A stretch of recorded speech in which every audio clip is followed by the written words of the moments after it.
디모데후서 1장 9절 한 절 되겠습니다. 343페이지쯤 되겠네요. 신약성경. 디모데후서 1장 9절. 두 번은요, 읽겠습니다. 같이 읽어봅니다. 시작. 하나님이 우리를 구원하사 거룩하신 소명으로 부르심은 우리의 행위대로 하심이 아니요 오직 자기의 뜻과 영원 전부터 그리스도 예수 안에서 우리에게 주신 은혜대로 하심이라. 하나님이 우리를 구원하사 거룩하신 소명으로 부르심은 우리의 행위대로 하심이 아니요 오직 자기의 뜻과 영원 전부터 그리스도 예수 안에서 우리에게 주신 은혜대로 하심이라. 아멘. 예, 여러분들 반갑습니다. 오늘 설교 제목 뭡니까? 예, 하나님의 부르심이죠. 여러분 지금 수요일 날 무슨 설교하고 있는지 감을 잡고 지금 들으시는 겁니까? 수요일 날 지금 뭐 하냐면요, 구원의 서정에 대해서 하고 있습니다. 그러니까 소명이라든지 믿음이라든지 회개라든지 칭의라든지 성화라든지 영화라든지 이런 진짜 신학 중에서도 가장 기본이 되는 그 내용들을 하고 있는데, 우리가 지금 네 번째 시간이거든요. 처음에 뭐 했냐니까 칭의했죠. 그 다음에 성화했고요. 지난주에 뭐 했냐, 중생을 했습니다. 거듭남. 그리고 오늘 원래는 이 구원의 서정, 구원의 순서에서 제일 처음에 나오는 게 소명이거든요. 하나님께서 우리를 부르신다 라는 건데, 지난번에 이제 제일 중요한 거 칭의, 성화, 이걸 이제 먼저 하고 이제 이쪽으로 넘어오게 됐습니다. 하나님의 부르심, 소명이다. 국민을 보니까 이런 기사가 났더라고요. 어느 결혼식에서 주례를 막 시작하는 순간에 신랑이 급하게 나가는 겁니다. 뛰쳐나가는 거예요. 사람들이 너무나 궁금했죠. 신랑이 배탈 났는가? 화장실 갔는가? 기다려도 이제 님이 오지 않는 겁니다. 그래가 이 1시간 이렇게 있으니까 사람들이 오만 생각을 다 할 거 아닙니까? 혹시나 옛 애인이 와가지고 이렇게 뛰쳐나간 건가? 별별 생각을 다 하는데 시간이 지체되다 보니까 이제 신랑이 안 나타나니까 결국은 하객들이 이제 이렇게 컴플레인을 한 거예요. 불평하면서 이렇게 많이 떠나갔습니다. 썰렁한 예식장이 돼버린 거예요. 신랑이 들어온 겁니다. 들어왔는데 어떻게 들어왔냐니까 이 먼지하고 재 있죠, 재. 이게 불나면은 막 이렇게 재를 뒤집어 쓰잖아요. 재하고 물에 이제 젖어가지고 축축하게 한 모습으로 이 결혼식장 안으로 들어온 겁니다. 주례 목사님이 물었죠. 여보게 김군 어디 갔다 이제 오느냐고. 목사님 죄송합니다. 실은 제가, 이분이 뭐 하는 사람이겠습니까? 소방공무원인 거예요. 그래가지고 요란하게 이렇게 뭐 하다가도 이렇게 사이렌이 울리지 않습니까? 소방차가. 그러면 이 본능적으로 훈련 받은 대로 어떻게 합니까? 뛰쳐나간다고 하는 거예요. 그래서 그렇게 나가게 됐다고. 너무너무 목사님 죄송하다고. 여러분, 소방공무원들은 어디서든지 사이렌 소리가 들리면 어떤 마음을 가지냐 봤더니 그렇게 적혀 있더라고요. 불난 집에 갇혀 있는 사람들이 제일 먼저 떠오른답니다. 혹이라도 그 불길 안에 몸이 불편한 어르신이 계시다든지 또 장애인이 있다든지 어린아이가 있을지 모른다는 생각에 결혼을 축하하러 왔던 대원들이 사이렌 소리가 딱 나자마자 뒤에서 그냥 다 이제 현장으로 뛰어가 버린 거죠. 여러분, 불 속에 있는 이 갇힌 생명을 구조하는 것이 결혼식보다 더 중요한 이유는 이들 소방 공무원 이 안에 뭐가 있냐면요, 이 한 번이라요, 한 번. 그러니까 우리가 구조할 수 있는 이 기회가 여러 번 있는 게 아니고 딱 그 찰나 그 순간에 딱 들어가서 우리가 구조해야 되는데, 이걸 놓쳐버리면 그 생명이 어떻게 되는지 경험 안에서 너무나 많이 봤기 때문에 뼈저리게 이제 경험하고 있었던 거죠. 그런데 여러분들, 이 부부는 이제 결혼식하고 사람이 없어도 선언하고 공포하면 이제 결혼식이 되는 거잖아요. 서로 사랑하는 마음이 있으면 결혼식 끝나고 난 뒤에 사랑을 영위할 수가 있는 거예요. 그런데 불 속에 있는 사람들은 건질 수 없기 때문에 그런 마음으로 본능적으로 사인을 올리니까 그렇게 이제 나갔다는 겁니다. 오늘 글을 보니까 이런 글이 적혀 있더라고요. 인간이 가장 행복한 날이 언제입니까? 이렇게 질문한 겁니다. 제가 이거 처음 본 글이었는데 조금 놀랐어요. 오늘 본문하고 이제 연결되는 내용인데, 사람이 가장 행복한 날이 언제입니까? 라고 물었는데 이 글에 대한 대답이 뭐냐면요, 그것은 바로 그의 직업과 그의 지금 하고 있는 일을 소명으로, 그러니까 하나님이 부르신 일로 깨닫는 날이다. 이렇게 말하는 겁니다. 아, 이런 멋지지 않습니까? 여러분들 교회 가서 청소하죠. 그죠? 그리고 이제 손주들 보지 않습니까? 아, 이놈의 며느리, 이놈의 사위, 뭐 이렇게 하시잖아요. 몸이 불편하신데. 근데 그 모든 일들이 어떻게 생각한다고요? 하나님이 주신 일이다라고 소명으로 받아버리면 이게 사명이 되는 거예요. 소명이 먼저 주어지고 하나님 부르지 않습니까? 우리를. 우리 이름을 부르잖아요. 목숨을 부르잖아요. 부르면 어떻게 합니까? 거기에 반드시 하나님은 소명을 받은 자에게 사명을 줍니다. 사명자로 우리가 살아가는 거죠. 근데 불렀는데 우리가 그게 대해서 불평하고 원망하고 또 불평하고 원망하고 이왕 일을 하고 있으면서 계속 불평하는 거예요. 소명이 없어 그런 거죠. 하나님께서 내가 이 자리에 힘들고 어렵지만 내하고 이 일하는 거, 그 다음에 내하고 이 과하고, 그러니까 내가 전공하고 있는 이 과하고 맞는지 틀린지는 정확하게 몰라도 지금 그 일을 하고 있다고 칩시다. 그 일을 하고 있으면서 우리가 어떻게 얘기해야 되겠어요, 그 일을? 믿는 사람들은 반드시 그 일을 하나님의 소명으로 봐야 된다는 거죠. 왜? 하나님이 전능자라 내가 이 자리에 없을 것 같으면 없게 합니다. 근데 그 자리에 현존하도록 하신다는 말은 무슨 말입니까? 허락하신단 말이거든요. 자, 여러분들 오늘은 기독교에서 말씀드린 것처럼 구원의 서정에 대해서 말씀드려요. 칭의했죠, 성화했죠, 중성했죠. 다시 도돌이 해가지고 처음으로 딱 돌아갑니다. 이제 소명부터 하나님께서 우리의 구원의 서정에서 가장 제일 먼저 하시는 작업이 뭐냐? 우리를 부르신다. 하나님이 우리를 부르신다. 이 소명이거든요. 그래서 하나님의 부르심에 대하여 오늘 말씀을 들으려고 하는데 모든 배움에 대해서 첫 번째는 개념 정리라 그랬잖아요.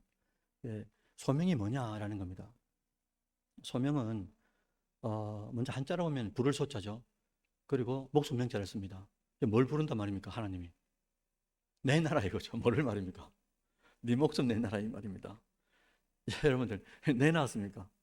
일을 하는데 어떤 일을 하면서도 그죠? 내하고 맞고 안 맞고의 문제는 차후의 문제고요.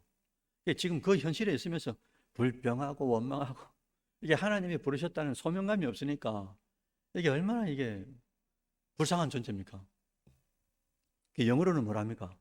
콜링이라 그러죠, 보통. 콜링이란 이 뜻이 많거든요. 뭐 직업이라는 뜻도 있고, 전화라는 뜻도 있고, 부름이라는 뜻도 있고, 호출이라는 뜻도 있고, 뜻이 많습니다. 그 중에 우리가 말하는 지금 소명이라는 뜻이 콜링이라는 뜻이 있습니다. 그런데 이 소명에는 몇 가지 종류가 있어요. 첫째는 뭐냐니까 구원으로 부르시는 게 있습니다. 구원의 소명이라 그래요.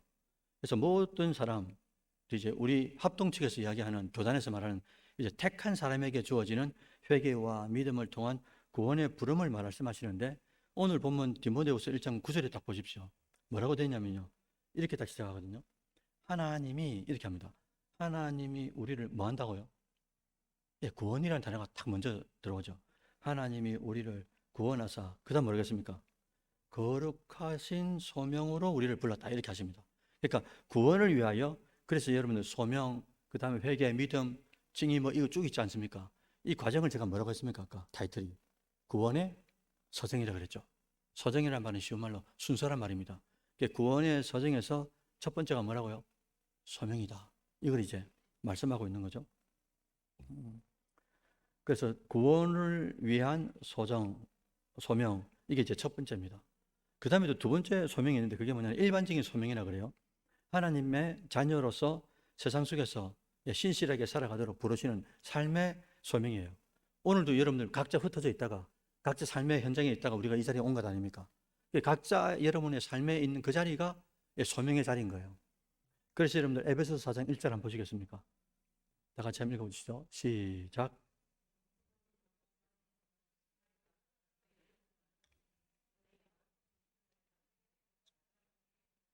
우리가 날마다 순간마다 어디에서 무엇을 하니 누구가 있든지 간에 너희가 부르심을 받은 일에 대하여 어떻게 하라고요? 합당하게 행하는 그 현실. 그게 이제 우리에게 말씀하시는 이제 일반적인 소명이 되는 거죠. 자, 이제 중요한 게 마지막 소명인데요. 이 직업적인 소명이나 사명적 소명이 있어요. 하나님께서 각자에게 주신 은사를 따라 때로는 특정적으로 직업적으로 또 사역적으로 혹은 이제 사명을 감당하도록 부르시는 걸 말합니다. 그래서 우리가 잘 아는 이 사도행전 9장 15절에 보면 이렇게 되어 있거든요. 같이 읽어봅니다. 주께서 이르시되 가라. 이 사람은 내 이름을 이방인과 임금들과 이스라엘 자손들에게 전하기 위하여 뭐라고 했습니까? 사도 바울 이야기할 때 뭐라고요? 나의 택한 것이다라고 독특한 사명을 딱 줘버린 거예요. 그래서 이걸 뭐라 그런다고요? 직업적이고 사역적 사명이다. 보통 이제 그렇게 말씀하시는 거거든요. 여기서 중요한 것이 여러분 구원의 소명이든 일반적인 소명이든 아니면 사역과 사명을 위한 이제 부르심이든지 간에 부르시는 존재가 같습니까? 다릅니까? 자, 기다려 볼까요? 부르시는 존재가 같습니까? 다릅니까? 똑같죠. 누가 부릅니까? 네, 하나님이 부르시는 거죠. 그런데 다릅니다. 뭐가 다르냐니까 부름을 받는 우리는 각자마다 다른 모양, 다른 현실에서 우리가 부름을 받는 거예요. 인격도 다르고 가치도 다르고 또 이제 살아온 환경도 다르고 이성관 뭐 다 다르지 않습니까? 그래서 지난번에도 우리 리더 셀 모임 하는데 어떤 분이 이런 말씀하셨어요. 자기는 교회 오게 된 이유가 교회 가면 부자 된다고 하더라. 어느 분이 그렇게 이야기했습니다. 교회 가면 부자 된다고 해가지고 교회를 오게 된 거예요. 그렇게 외적 부르심을 받고 이제 교회 와서 말씀을 듣다가 내적 부르심을 받게 되는 거죠. 성령이 임하면서. 어떤 분은 교회 가면은 건강하게 된다더라. 왜? 원천적으로 몸에 안 좋은 분이 있지 않습니까? 세상에도. 그분들은 이제 교회 가면 건강하게 된다더라 하고 부름을 받는 분도 있어요. 혹은 이제 우리 어머니처럼 저처럼 그러니까 아버지가 원체 이제 어머니를 구박하고 교회 가면 떡이 나오나 쌀이 나오나 이 유명한 말 있지 않습니까? 그리고 또 한 번씩 이렇게 말씀도 좀 험하게 하시고 어머니가 너무 외로워 보이시더라고요. 큰형, 창환형, 작은형, 유한이 사랑하는 옥순이 다 갔습니다. 시집가고 장가고 내 혼자 이제 아버지 어머니 같이 있는데 그때 보니까 어머니가 너무 이제 가신 거예요. 그래서 제가 마음속으로 그때는 제 이제 인위적인 제 생각이라 생각했죠. 나중에는 하나님 그렇게 부르셨다는 걸 알게 되지만 어머니가 너무 외로워 보이시고 타박도 당하고 그러니까 제가 이제 말씀드렸지 않습니까? 조하영 권사님 뭐 해드릴게요? 내가 이랬어요. 어머니한테 조 권사님 뭐 해드릴게요? 내가 이랬더니 뭐 말씀을 안 하시더라고요. 말할 듯 말 듯 하다가 말씀을 안 하시는 거예요. 이게 또 자존심이 있다 아닙니까? 제가 말을 뱉었으니까 말해보소. 제가 다 들어줄 테니까. 됐다. 말해보소. 이랬더니 이제 교회 나가자 그러더라고요. 결론이. 거기 딱 꼬이는 바람에 제가 그 발로 그 주에 바로 나갔습니다. 그 다음 주부터 바로 새벽기도 나갔습니다. 지금까지 이제 온 겁니다. 그렇게 해가지고. 물론 이제 아플 때는 못 나가기도 했지만은 그렇게 해가지고 어머니를 부르시고 아니 그 전에 부르시고 없는 어머니께서 3년 반 동안 작정하고 저를 위해서 기도하고 계셨고 저는 이제 그때 때가 되면 하나님께서 독특한 방법으로 그렇게 부르시는 거예요. 그래서 이렇게 이제 어떤 사람도 상처가 많고 또 돋비쳐 있지 않습니까? 이 세상이 너무 싫고 상처도 많고 마음에 이것 때문에 위로를 받고 싶어서 교회 오는 분도 있어요. 다양합니다. 그걸 이렇게 우리 교회 안에 모인 사람들이 다양성을 인정해 줘야 되는데 하나님은 같아도 각각의 부르는 외적 부르심이 다 다르단 말이죠. 그걸 우리가 인정해야 그럴 수 있구나. 우리의 지경이 넓어지는데 우리 것만 맞다라고 말하면 어떻게 되겠어요? 그래서 하나님께서 우리를 부르실 때 그러면 우리는 어떤 태도를 취해야 될까? 참 이게 중요한데요. 하나님이 우리를 부르실 때 이 자신의 부족함보다 제가 늘 고백하죠. 저는 찬양할 때마다 엄청 힘들거든요. 찬양할 때 엄청 힘듭니다. 어떨 땐 설교할 때보다 더 힘든 거 있죠. 찬양을 딱 하고 나면 목도 어떨 땐 약간 가고요. 왜? 안 올라가니까. 혼신의 힘을 다해가지고 하긴 하는데 잘 못하고 내 부족함을 깨닫다 보니까 그런데 이 부르심에 대한 우리의 태도의 자체는 내가 부족한 게 상관이 없어요. 왜? 다 알고 하나님 부르셨기 때문에. 그래 부족한 거 모자란 거 이거 다 알고 그 일을 맡긴 겁니다. 중요한 건 제가 늘상 말씀드리지만은 이 부르신 자가 왜 부르셨는지 내가 잘하고 못하고 문제가 아니라니까요. 시킨 자가 시켰으면 그게 하나님께서 시킨 일이라고 내가 믿었죠. 그럼 잘하고 못하고는 그 차후의 일이고요. 못하는 것, 내하고 적성이 맞지 않는 것 이걸 시킨다 하더라도 주눅 들지 마라 이거죠. 하나님께서 감동 주시고 시켰다. 이 말은 할 수 있는 데까지 하는 겁니다. 그리고 맡기는 거예요. 그런데 처음부터 안 하려고 한다. 그러면 그 하나님께서 길을 만들어 놓은 그 소명을 통하여 많은 것들을 경험하도록 만들어 놓은 이 길에 경험하지 못하는 거예요.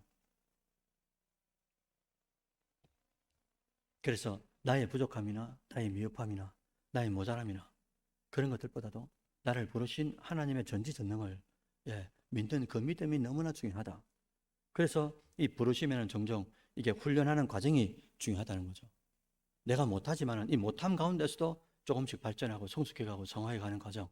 이 과정을 통해서 다음에 또 내가 못하는 일들을, 내가 모자란 일들을 하나님께서 시킬 때 그에 대해서 거부감보다도 지난번에도 그런 일을 해봤는데 나는 못하지만 하나님이 하게 하시더라 라는 이 백그라운드 하나님이 계시다는 게 쫙 믿어지니까 이게 밀림을 당하는 거죠. 내가 못하지만 하나님께서 전에 해보니까 이렇게 쫙 뒤에서 밀어지는 어떤 영적인 힘을 이제 이 바람을 받게 되는 거죠. 그래서 나중에는 어떤 일이 생기느냐, 어떤 일을 시켜도 해보는 거예요. 어떤 일을 시켜도 부딪혀보는 겁니다. 그러면서 이제 하나님을 점점 더 이제 깊이 만나게 되는 거죠. 그래서 현실에 대한 우리가 소명의식이 없으면 일을 하면서도 불평하는 거예요. 내 못하는데, 내 그 취미도 없고, 관심도 없고, 자기 입장에서 그 일을 바라보니 계속 불평하고 원망하고. 여러분, 더 문제는 뭔 줄 압니까? 교회 우리 공동체죠. 셀 공동체죠. 그렇죠? 이게 공동체가 뭐이죠? 그럼 어떤 일 프로젝트가 딱 떨어지죠. 그러면 한 명이 불평 원망하죠. 그럼 이 불평 원망이 뭐 합니까? 옆 사람한테 전염이 되는 거예요. 누룩처럼. 귤 한 상자가 있는데 하나가 썩어버리면 다 어떻게 됩니까, 이게? 시간이 지나면 지날수록. 이게 최악인 거예요, 교회 안에.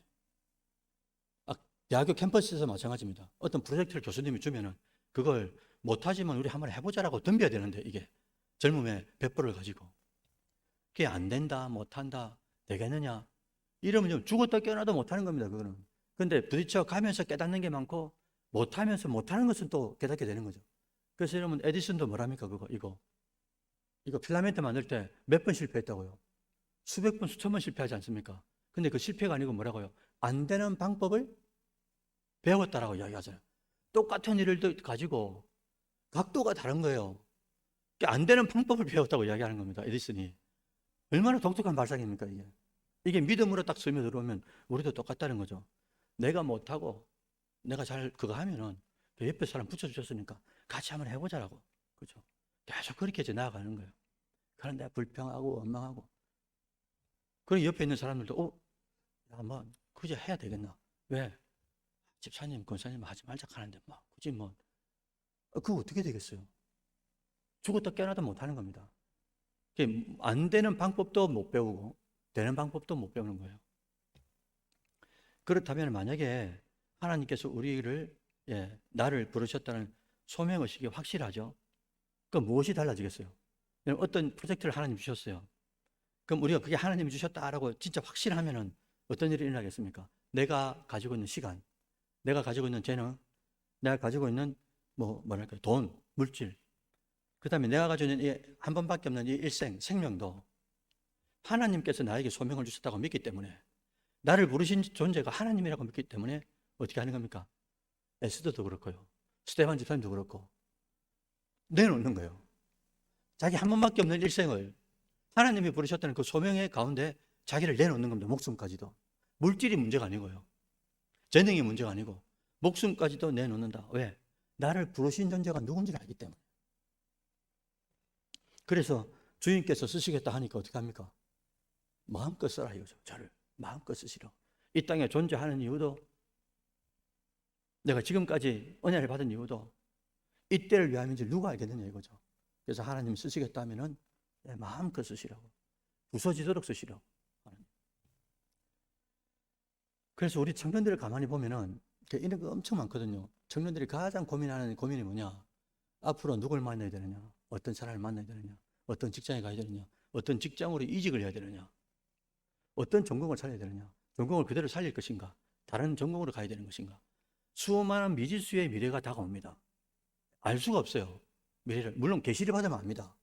보여주시고 들려주시면. 그런 것 이외에는 알 수가 없잖아요.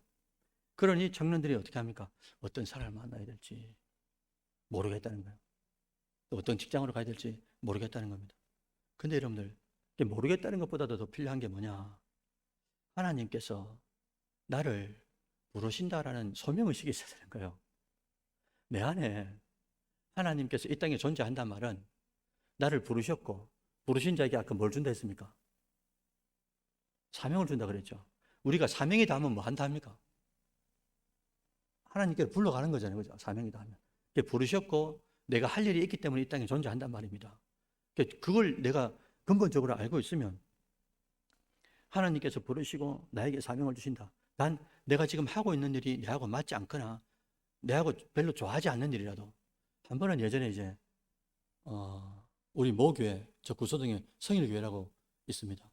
그 교회 처음에 제가 이제 주일학교 2부를 맡고 있을 때에 그때 한 선생님이 아버지가 나이가 많은 전도사님이셨는데 이 친구는 항상 저를 만날 때마다 뭐라고 하냐니까, 저기 전도사님, 저기 나는 미술을 하고 싶은데, 아버지가 찬양을 잘하시거든요. 전도사님인데 나이가 지긋하신 분인데, 근데 이 딸을 어디로 보내냐면 음대를 보내버린 거예요. 음악을 하면서도 성가대에서도 한 번씩 그걸 뭐랍니까, 독창 있죠. 성가대가 다 섰는데 음대를 지금 하고 있다고 독창을 시키는 겁니다. 그 말을 이제 독창해라고 딱 듣는 순간부터 몇 주 동안 막 삶이 안 되는 거예요. 잘하지도 못하고 막 이러는데 자기 소개는 뭐가 있냐니까, 목사님 저는 원래 미술을 하고 싶다고. 맨날 저를 만날 때마다 음악이 아니고 미술인데, 음악이 아니고 미술인데 전도사님 어떻게 하면 좋겠냐고. 어떻게 할까 제가? 김 전도사님 만날게요. 만나고 제가 무슨 말을 하겠습니까?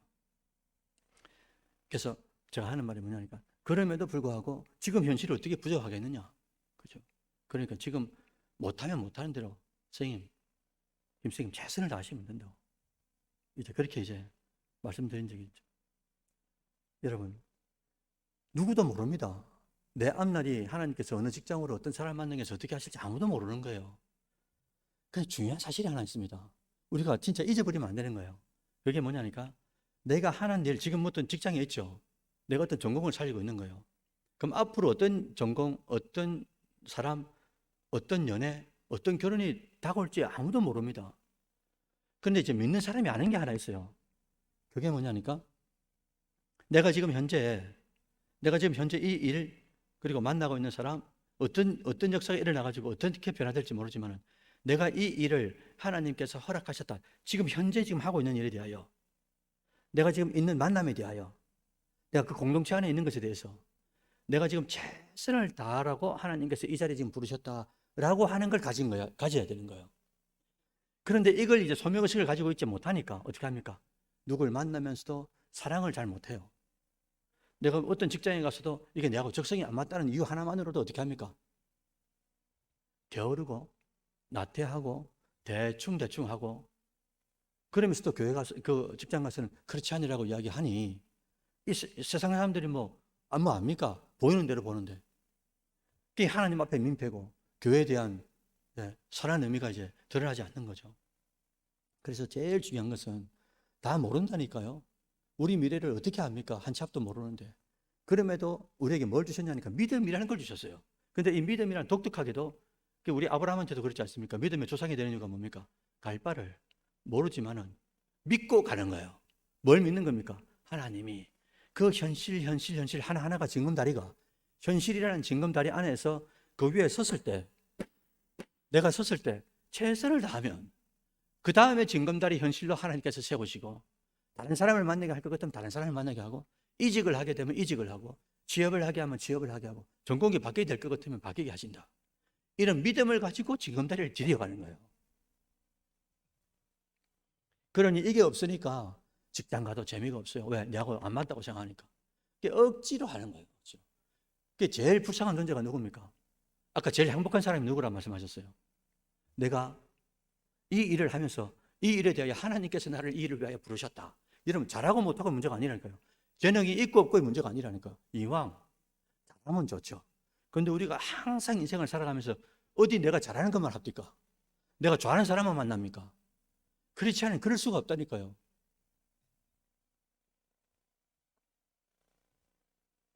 그래서 내가 지금 하고 있는 일에 대하여, 지금 현실에 대하여 하나님께서 하실 일이 있다. 그래서 지금 이 현실에 하나님께서 나를 부르셨다. 이 소명의식이 여기에 베스트 할 수 있도록, 최선을 할 수 있도록 이 소명의식이 나를 이끌어가는 거예요. 목적을 두고. 그래서 여러분, 소명의식이 우리에게 장착이 됐을 때 우리 일상에서 어떤 일이 일어나는가, 어떤 현상이 일어나는가 한번 들어주셨으면 좋겠어요. 첫 번째는 우리가 교회 일이건 직장 일이건 가정 일이건 사업의 일이건, 그게 공부건 연애건 어떤 일이든 간에 여러분 힘들고 지칠 때가 있습니다. 항상 우리가 행복한 게 아닌 겁니다. 그건 로봇입니다. 요즘 보면 AI, 그죠? 항상 행복할 수가 없다니까요. 힘들고 지칠 때가 있어요. 그 지칠 때 우리는 우리 삶의 목표나 이유를 잃어버릴 수가 있어요. 지치기 때문에. 사업을 하든, 직장을 다니건, 뭘 하든 연애도 마찬가지입니다. 그런데 하나님께서 주신 소명이 내 안에 확실하죠. 그러면 그 소명 때문에 이 방향을 잊어버리지 않는 거예요.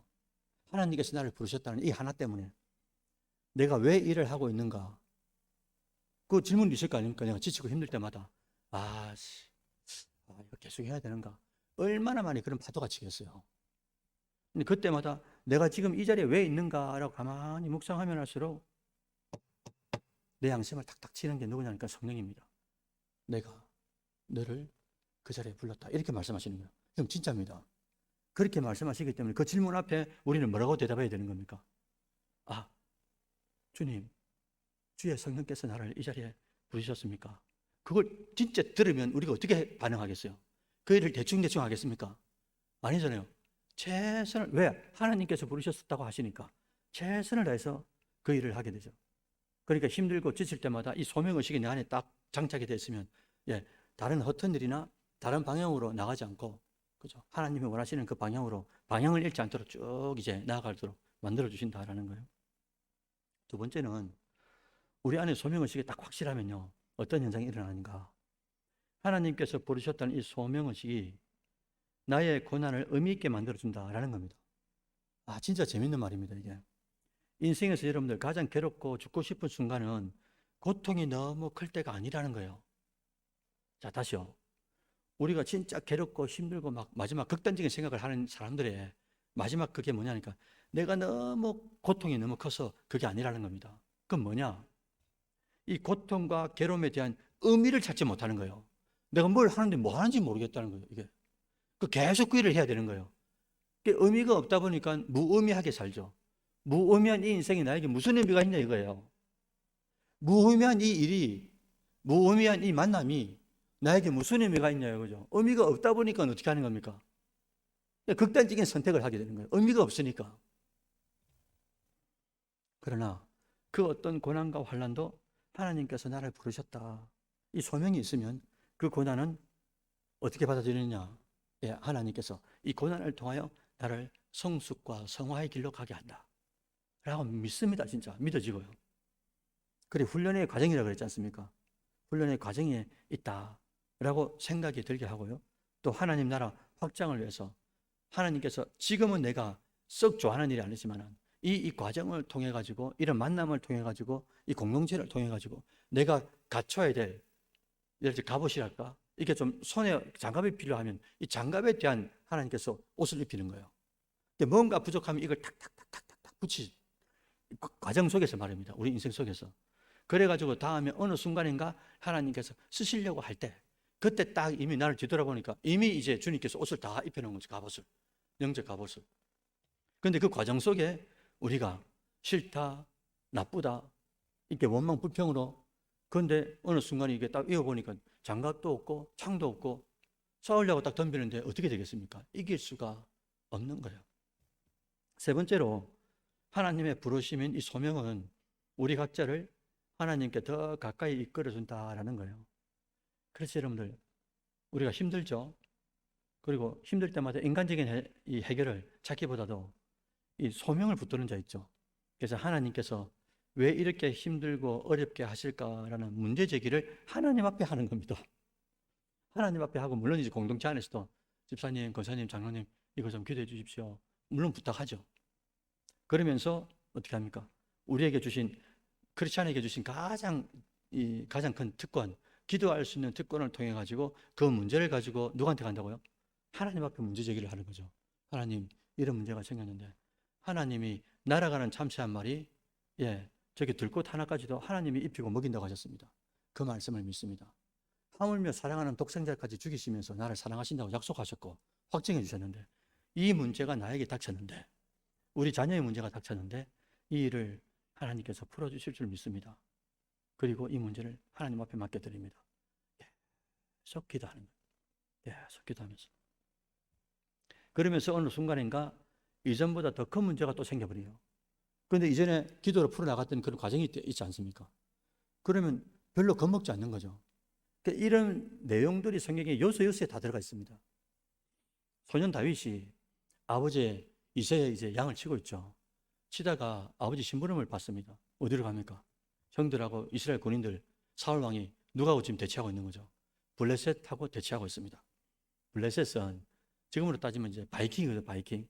해양민족이란 말입니다. 자, 팔레스타인 저 지중해 쪽으로. 이런 바이킹이란 말은 우리 언뜻 듣기로 이놈의 친구들은 얼마나 잘합니까 이거. 그죠? 바닷가에서. 그러니까 그 친구들하고 전쟁을 해야 되는데 싸우는데 조그만 1m 50밖에 안 되는 친구가 쭉 가서 보니까 전부 다 덜덜덜 떨고 있는 거예요. 이스라엘 형님들하고. 그래서 다윗이 이렇게 고개를 딱 돌려가 저쪽으로 보니까 누가 있는 겁니까? 골리앗이라는 엄청난 거인이 있는 겁니다. 여러분 딱 보자마자 다윗이 떨었습니까? 참만해요. 다윗이 딱 보는 순간에 뭐라고 느꼈습니까? 저놈의 자식이 어디 거룩한 하나님의 군대와 하나님의 거룩한 이름을 덜먹여 보자마자 바위 안에서 뭐가 뒤틀리냐니까 어분이 그대로 올라와 버린 거예요. 조그만 소년이. 그 많은 군인들과 왕도 지금 덜덜 떨고 있는데 조그만 소년이 와가지고 딱 보는 순간에 어디 네가 거룩한 하나님을 덜먹인단 말이냐. 어떻게 해서 이렇게 됐을까요? 하나님께서 주에서 계시를 해가지고 막 믿음을 주신 겁니까? 아니요. 다윗은 이걸 일상의 영성이라고 그러거든요. 범사의 영성을 가지고 있었어요. 그러니까 어릴 때부터 언제인지 모르지만 성경에 아버지 양을 치라 하니까 어떻게 합니까? 칩니다. 그럼 늑대도 오고 뭐 사자도 오고 막 잡아가지 않겠습니까? 그때마다 어떻게 합니까? 싱 하고 던지니까 하나님 또 맞게 하시는 거고 또 안 맞게 하면 가가지고 입을 틀어 찢고 말이죠. 그렇게 하면서 하나님께서 현실에서 만나게 되는 이 문제들, 그 문제를 하나님이 풀어주시더라라는 것을 일상 속에서 이미 체득하고 있었어요. 그러니까 그 들녘에 야생의 짐승들이 와서도 덤벼가지고 다 이기게 하셨는데 하나님이 어디 함부로 덩치 크다고 겁먹는 게 아니고요. 하나님의 백그라운드로 이게 쑥 들어와 있으니까 와봐라 이거 와봐라. 누구라도 와봐라 이거예요. 그러니까 그게 3m든 5m든 전혀 관계가 없어요. 다만 뭐로 보이는 겁니까? 이 짐승 같은 이렇게 나옵니다. 다윗이. 왜?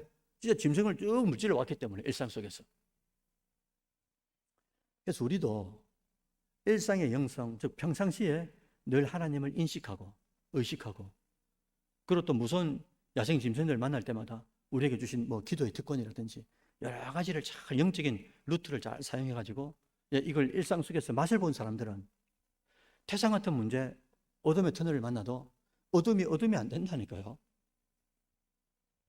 왜? 하나님이 함께 하신다는 걸 믿고 그걸 쭉 어둠의 터널을 탁 나가면 그 밖에 누가 계시단 말입니까? 주님이 다 서 계시다는 걸 알기 때문에 외롭고 힘들고 어렵지만은 그 어둠의 터널 깜깜한 그 가운데서 하나님께서 나를 인도하신다. 그래서 생각나는 예화가 예전에 어느 글을 보니까 그 아프가니스탄인가 어디 하여튼 이렇게 무너졌는데 거기 아이들 그 초등학교 1, 2학년 되는 학생들이 한 9명인가 이렇게 묻힌 겁니다. 근데 묻혔는데 이 중에 하나가 예수를 믿는 아가 있었어요. 그리고 예수를 믿고 또 아버지를 하고 이게 믿음이 끈끈한 친구가 있었는데 이 친구가 뭐라니까 딱 무너지는 순간에 깜깜하지 않습니까? 시간이 어떻게 돌아가는지도 모르고 아무것도 안 보이니까. 그런데 이 친구가 그 8명의 친구들한테 계속 뭐라고 주입시키자니까 야, 우리 아버지가 데리러 온다. 우리 아버지가 데리러 온다. 계속 그 이야기를 한 거예요. 그러니까 친구들이 낭망이 되고 막 절망되고 막 먹을 것도 없고 며칠 지나가는데 나중에 어떻게 합니까? 이 아이들 소망이 딱 생기니까 이 안에 진짜 아버지가 데리고 온다 하니까 이걸 믿어버린 것 같이. 그래서 나중에 다 이렇게 어른들이 다 해가지고 보니까 진짜 아들이 멀쩡하게 있는 거예요. 며칠 지났는데도. 전부 다 마음먹기에 달린 겁니다. 우리 믿음의 이 심지를 어디다가 놨더냐 이거죠. 어디다가. 사랑하는 이 밤의 성도 여러분들, 매 순간 하나님이 나를 부르셨고 이 일을 맡기셨고 또 그 일 때문에 때로는 힘들고 또 아무도 안 알아주고 또 어려워도 하나님께서 나를 부르셨다라는 이 소명의식으로 살아가시길 바랍니다. 그럴 때 소명의식은 우리 현실의 고난이 의미가 있어지는 거예요. 왜? 하나님이 부르셨기 때문에. 그리고 나를 또 어떻게 만드는 겁니까? 더 강건하게 만들어 갑니다. 그러면서 앞으로도 만나게 된 수많은 인생의 우여곡절이 왜 없어요? 사면초가가 왜 없습니까? 그 가운데서도 어떻게 한다고? 이걸 맞짱을 뜰 수 있는 그런 배포가 내 안에서 생기는 거예요. 그러면서 하나님께서 결정적인 순간들마다 누굴 쓰시겠습니까? 그 사람을, 준비된 사람을 딱 쓰는 거죠. 그래서 저도 늘 기도하기는, 우리 청년들도 그렇고 다음 세대도 그렇고, 앞으로 여러분들 고생 안 하기를 바라지 않습니다. 만나죠. 어떤 어려움을 만나지 않습니까? 만났을 때 하나님, 우리 권사님 지금 기도하는 제목들이 있습니다. 하나님, 그거를 하나님 모르는 분이 아닌데 그 고비를, 그 어려움을 잘 기도로, 잘 믿음으로 잘 넘어갈 수 있도록, 물론 그 순간 불평하고 망할 수 있지만 하나님 그것도 연약하기 때문에 다 받아주시길 바라고, 무엇보다도 그 상황을, 이번에도 어떤 일이 있는데 이 일을 진짜 믿음으로 잘 견뎌서 하나님 앞에 영광이 되고, 또한 그 믿음의 영향력이 우리 교회도 잘 펼쳐질 수 있도록 주님 붙잡아 주시길 바랍니다. 그렇기 때문에 문제를 걷어가면 안 됩니다. 이런 기도가 쉽겠습니까? 여러분들도 우리 자녀들이나 우리 다음의 세대들이 문제를 만날 때 뭐라 그러죠? 세상 어른들이 고기 뭐 있지 않습니까? 고기 잡아주는 게 아니고 뭐랍니까? 고기 잡는 법을 가르쳐 주는 거죠. 교회도 그런 방법론이, 믿음의 방법론이 많이 필요할 것 같아요. 그래서 원치 않는 사람, 원치 않는 사건, 원치 않는 사연들이 여러분 인생에 왜 없어요? 많습니다. 그러나 그 가운데 하나님께서 나를 부르셨다. 이걸 꼭 기억하면서 하나님께서, 이 하나님께는 우리가 전심으로, 그러면서 또 사람한테는 진심으로, 그렇게 이제 하나님 주신 소명의식을 잘 발휘해 나가는 그런 이 밤의 성도들 되시기를 주의 이름으로 축원드립니다. 아멘.